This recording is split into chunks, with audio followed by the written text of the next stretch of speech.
Olá, seja muito bem-vindo à nossa segunda aula do mini curso de repertório assertivo de Pilates. Então, para quem assistiu a primeira aula, na nossa primeira aula nós falamos dos 5 pilares que você precisa compreender para ter resultados assertivos e aproveitar esse método que eu estou te ensinando nessas 3 aulas. Então, se você ainda não conferiu a primeira aula, volta, assiste a primeira aula, tudo bem? Nessa segunda aula, a gente vai falar sobre escolha de repertório de exercícios de Pilates e avaliação, tá? Que faz parte dos 5 pilares que a gente viu na primeira aula, ok? Então, quando a gente viu dentro da primeira aula os 5 pilares, uma das coisas que eu destaquei para vocês era a importância da análise estática e cinética. Então, por isso, a avaliação se faz muito importante. Dentro de outros tópicos, a gente falou sobre estabilização e mobilização. E além disso, falamos também da questão de ajuste postural, tá?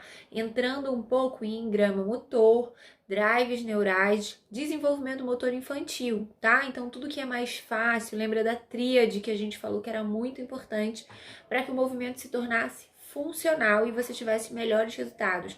Ele precisaria gastar menos energia, ele precisaria ser mais eficiente e ele precisaria de ter uma estética anatômica, tá? Pensando em anatomia.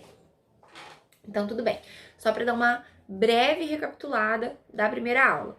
Então, pensando nessa análise estática e dinâmica, eu vou mostrar aqui para vocês a avaliação que eu faço. Então, dentro dessa primeira avaliação, a gente consegue fazer a análise estática, isso pensando num dia de avaliação, tá? Mas eu vou ensinar também vocês a fazerem isso dentro da prática do dia a dia do Pilates, ok? Então, dentro do dia da avaliação especificamente, a gente vai fazer a análise estática, que é a análise realmente em vista anterior, lateral, posterior, é aguçar esse olhar, e aqui eu vou dar um exemplo para vocês. E pensando em cinética, pensando em movimento. Eu vou mostrar aqui para vocês, na verdade, dentro da avaliação, alguns posicionamentos, alguns movimentos em que você vai conseguir fazer essa análise, ok? Então, essa aqui é a avaliação, termo, que a gente apresenta para o aluno. E aí, aqui eu estou usando um caso para vocês visualizarem, tá? Anamnese e relatório de queixa principal, objetivo, HDA, tudo normal, tá? Seguindo, a gente vai fazer essa análise aqui. Isso aqui é bem importante. Análise dos padrões de movimento. Então, são esses os movimentos que, dentro do meu curso de reabilitação funcional, a gente aborda e aguça realmente consegue afinar um pouco o olhar e a percepção de cada um desses movimentos, que é o agachamento, com braços acima da cabeça. Então, aqui eu coloco alguns tópicos que eu considero muito importantes na nossa análise, tá? Mas isso é realmente necessário que a gente vá aumentando o nível de percepção. Então, posição dos braços, posição das coxas, elevação de calcanhares e tudo isso vai falar diretamente com a análise biomecânica. Então, por exemplo, quando a gente faz um agachamento com braços acima da cabeça, eu consigo analisar tanto mobilidade de tornozelo, mobilidade de ombro. E vou passar aqui para vocês visualizarem e eu aprofundo um pouquinho mais quando a gente voltar aqui para eu mostrar para vocês os movimentos, tá? Então, aqui é sobre agachamento com braços acima da cabeça. Passando, a gente tem a prancha, depois a ponte unilateral, o step down, que talvez nem todos conheçam como funciona. Isso vai estar disponível na terceira aula. O avião, que é um exercício de equilíbrio e que a gente consegue fazer análise também de mobilidade de quadril, mobilidade torácica, ativação de isquios tibiais e estabilização de tornozelo. Padrão rotacional em posição ortostática. Então, eu vou treinar o padrão rotacional e o padrão rotacional sentado. E deslizamento, costas na parede. Vocês lembram que eu falei na primeira aula que a gente tem a capacidade de isolar articulações para a gente compreender onde é que está a dificuldade, tá? Por exemplo, no caso de uma pessoa que tem dor lombar. Então, eu posso falar para a pessoa, você não pode fazer rotação? A gente sabe que não funciona dessa forma, mas tem muita gente que vem com essa tarja, né? Eu não posso fazer rotação, eu tenho dor lombar, eu não posso fazer isso, eu não posso fazer aquilo. E a gente sabe que movimento se cura com movimento, tá? Mas para que esse movimento cure outro movimento, a gente tem que dar ao corpo a estratégia correta, tá? Para que ele crie um novo engrama motor e faça tudo acontecer de forma biomecanicamente melhor para aquele corpo, tá? Então, quando eu faço o padrão de rotação em pé e sentado, eu ganho aí uma grande diferença de onde é que está a compensação da pessoa. Muitas vezes vai estar a amplitude de movimento muito diferente, muitas vezes vai estar, por exemplo, quadro de dor, quadro de desalinhamento. Então, em posição sentada, quando ela faz a rotação, ela desalinha os ombros. E em outros casos, não. Em pé, ela vai desalinhar. Então, onde é que está essa compensação? Por que que o ombro está desalinhando, tá? Quando você está sentada, você isenta a culpa de pé, de joelho, tá? E o quadril aí vai ter que ser analisado, porque ele vai estar ali na base de sustentação, tá? Quando você tá em pé, não.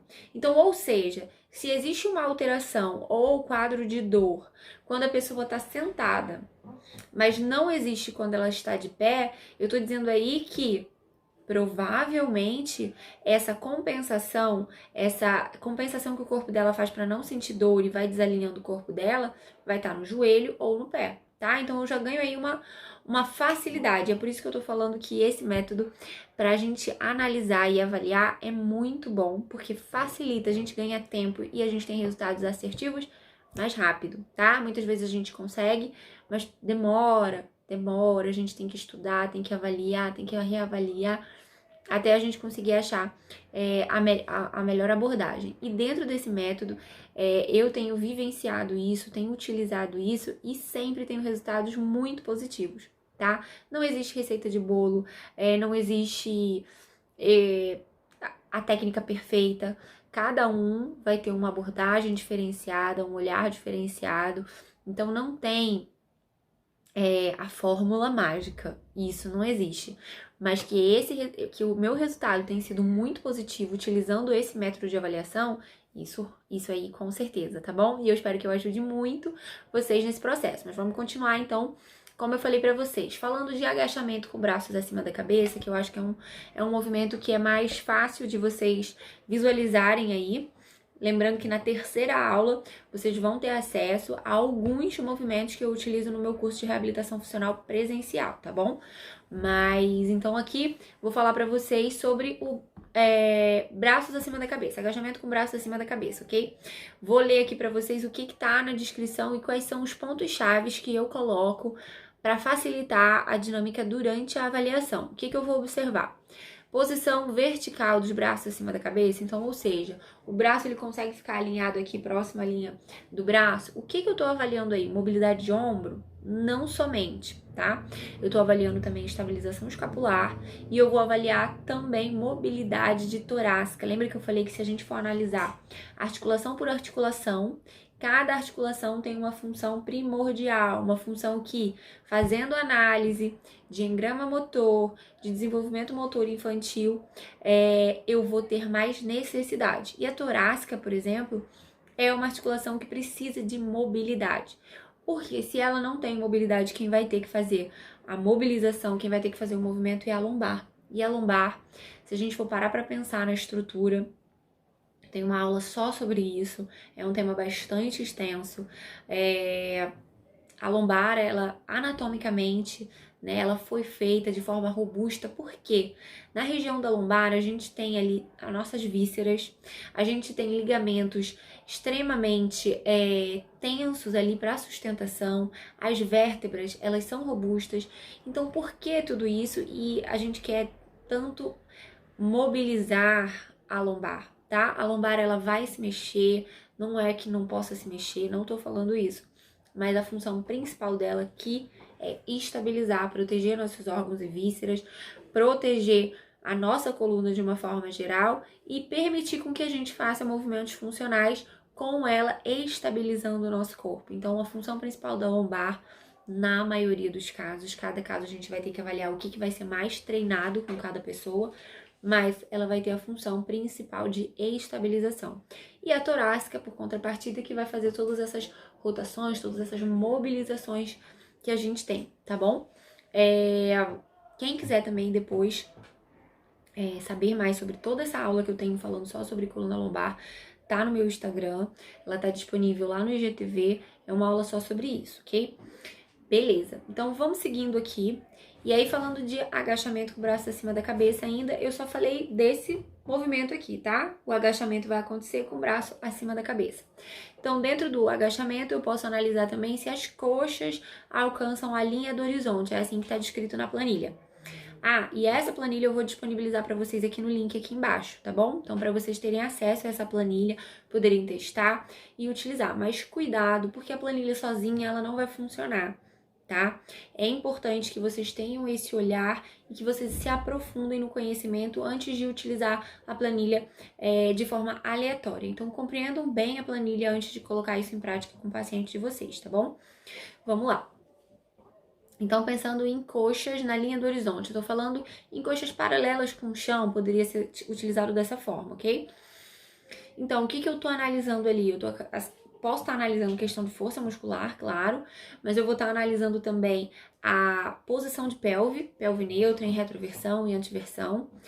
Posso analisar também a integridade da articulação do joelho e tornozelo e arco plantar, tá? Então, a gente consegue, dentro do agachamento com o braço acima da cabeça, observar se o pé vai ficar pronado, vai ficar supinado, se arco plantar tá estável ou instável, se tornozelo tem mobilidade suficiente para fazer o agachamento sem elevar os calcanhares. E aí eu consigo ver valgo dinâmico também nessa posição.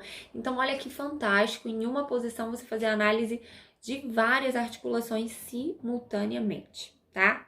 Então, usem e abusem da planilha, experienciem isso, compartilhem comigo também, eu já disponibilizei lá no grupo do WhatsApp, abri os comentários para vocês. Eu quero que nesses 3 dias vocês realmente absorvam esse conhecimento e que se aprofundem na técnica e que possam ter ótimos resultados, tá bom? Então, continuando aqui, vou dar mais um exemplo. Então, falei sobre o agachamento com o braço acima da cabeça e vou falar um pouquinho sobre a ponte unilateral, que também é um exercício, tá? Tem a prancha, que a gente faz a prancha. Depois da prancha tem a ponte unilateral, elevação pélvica com uma perna só. Todos os movimentos, isso é importante quando vocês forem testar e utilizar a planilha. Isso eu preciso que vocês tenham bastante atenção. Qualquer avaliação que vocês façam, vocês têm que ter o mesmo parâmetro. Então, não necessariamente vocês vão fazer a ponte da mesma forma como eu passo para os meus alunos, com o mesmo comando verbal que eu passo para os meus alunos e pacientes. Com a mesma base, por exemplo, tem gente que vai passar a ponte deitada no chão, vai ter gente que vai passar a ponte deitada numa maca, vão ter pessoas que vai passar deitada em cima do Cadillac.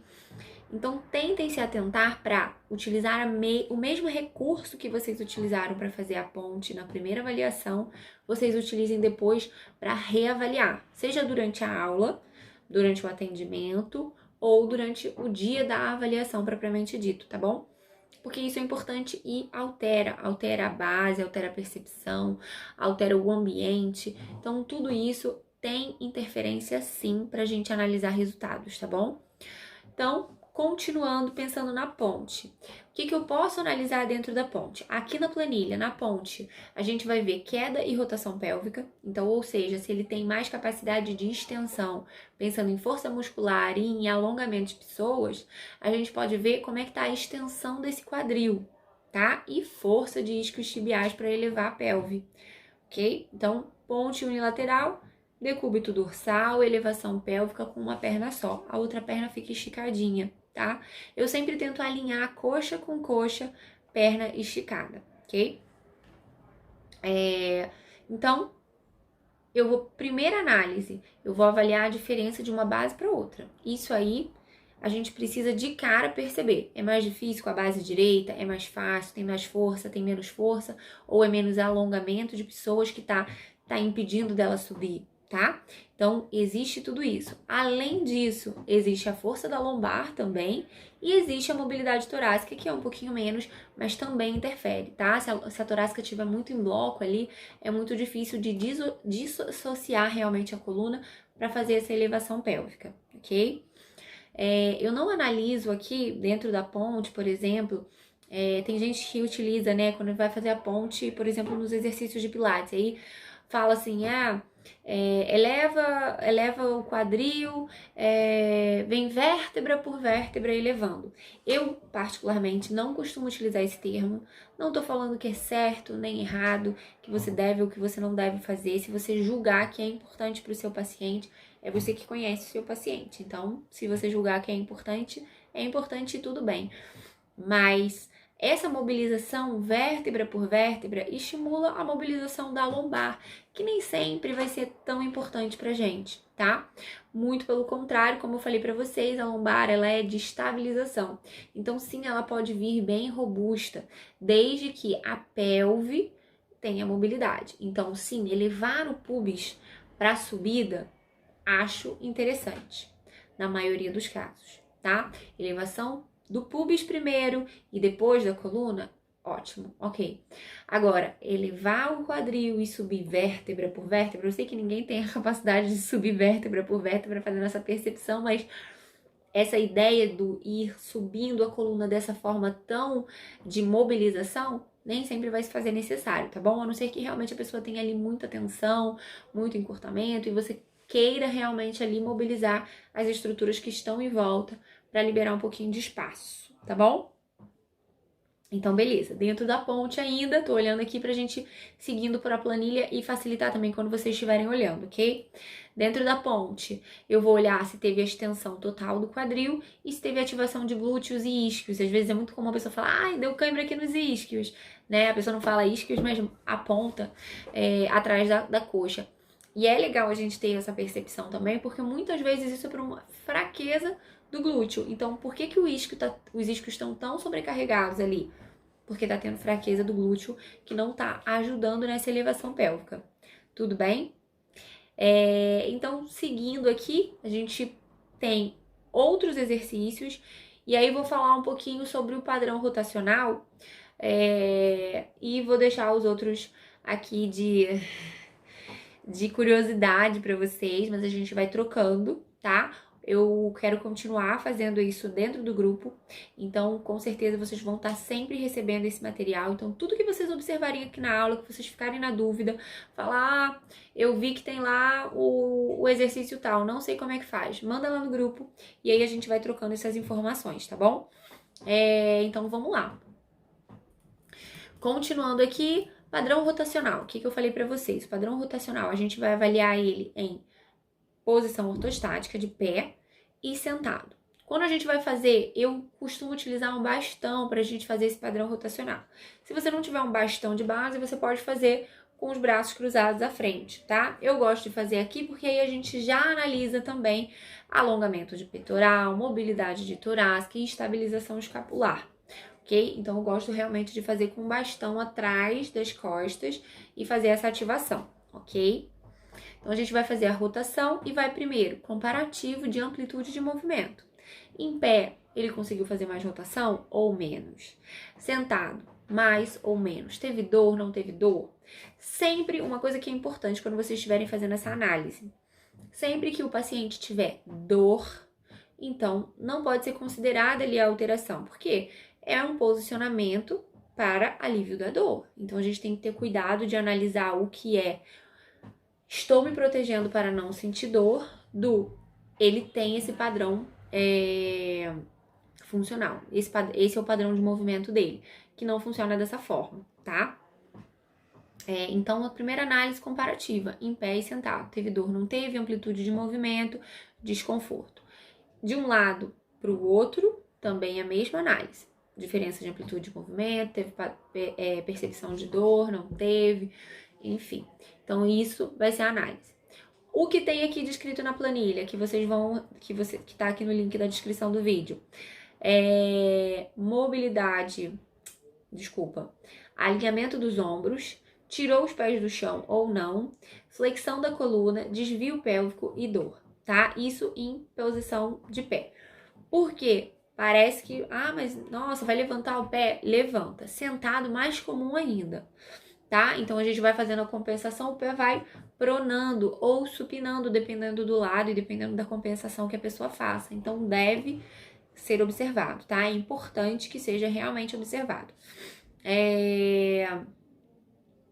E em posição sentada, a gente vai analisar um pouquinho menos tópicos, tá? Mas sempre na lateral da planilha, além dos tópicos que eu coloco, eu deixo algumas linhas ali de observação. Por quê? Tem coisas que às vezes não são comuns, né, de compensação, mas que você vai observar. E tudo bem, é importante anotar. Quando a gente chegar no final dessa planilha, o que a gente vai fazer? Associar isso aos trilhos anatômicos. Isso também fez parte lá da primeira aula que eu falei para vocês sobre a questão de fáscias, tá? Então, quando a gente faz essa análise de biotensibilidade do corpo, e isso é a visão que eu tenho, não necessariamente no final da análise dessa planilha você vai ter exatamente o trilho anatômico como eu gosto de trabalhar. De repente você vai ter a percepção, exatamente como eu tô te falando aqui, até nesse período da planilha, questão de mobilidade, questão de estabilização, questão de força, questão de diferença de amplitude, tudo isso você vai analisar. Como você vai tratar isso? Aí vai entrar nessa terceira aula que eu vou mostrar para vocês como é que a gente consegue fazer essa abordagem dentro de alguns trechos que eu reservei para vocês assistirem do curso presencial, tá? Então é um conteúdo totalmente exclusivo que vocês vão ver na próxima aula, que aconteceu na minha última turma de reabilitação funcional aqui no Rio de Janeiro.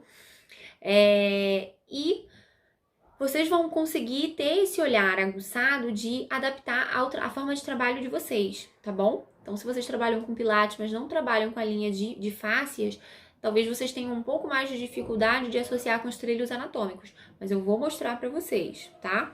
E caso não quero trabalhar com os trilhos anatômicos, mergulha porque é incrível e os resultados são muito bons realmente, tá bom? Vamos lá então. Então, seguindo aqui, padrão rotacional foi sentado e em pé, passei para vocês. E agora eu vou mostrar como é que fica o resultado final da avaliação, tá bom? Então, ó, esse foi o resultado final que eu encontrei. Então, eu coloquei o que eu observei dentro das análises de movimento. E aí, aqui eu coloco, ó, liberação facial, aí botei aqui a barra mobilização, porque os alunos compreendem liberação, mas a gente utiliza tecnicamente o termo de mobilização facial. Então, eu considerei aqui o que era importante. No caso, esse paciente aqui, ele tinha uma grande cicatriz, tá? Então, eu achei muito importante no caso dele, inclusive pela forma como ele se apresentou nos movimentos, a mobilização facial da linha profunda anterior e posterior do braço. E aqui eu coloco já a descrição de quais grupamentos musculares, quais músculos que a gente vai liberar. E ok. E aqui na sequência, quais seriam mais importantes eu fazer o fortalecimento e estabilização? Então, eu considerei que seria a linha espiral. Coloquei aqui os músculos da linha espiral que eu julgo mais importante fazer essa estabilização. E aí, assim, a gente consegue entregar um material super completo para o paciente, seja para ele fazer pilates com a gente, ou seja para ele fazer outra atividade física. Eu tenho pacientes que fazem avaliação, fazem um acompanhamento comigo, mas eles conseguem fazer outras atividades, tá? Que não seja o pilates, e claro, quando eles podem fazer o pilates, melhor ainda, a gente ganha mais um paciente no pilates com ótimos resultados, porque a gente tem um trabalho muito direcionado. Então, assim a gente fecha a nossa segunda aula do mini curso de repertório assertivo de pilates. Eu espero que vocês estejam gostando. Dúvidas, me mandem no grupo, sim. Vou deixar aqui o link da avaliação para vocês explorarem bastante, terem esse conhecimento. E na terceira aula, que vai ser disponibilizada amanhã, vocês vão ter acesso a um conteúdo exclusivo, né, de trechos do que aconteceu no nosso curso presencial. Então, vai ter repertório para vocês usarem e abusarem, experimentarem com os pacientes de vocês. Um beijo, tchau, tchau!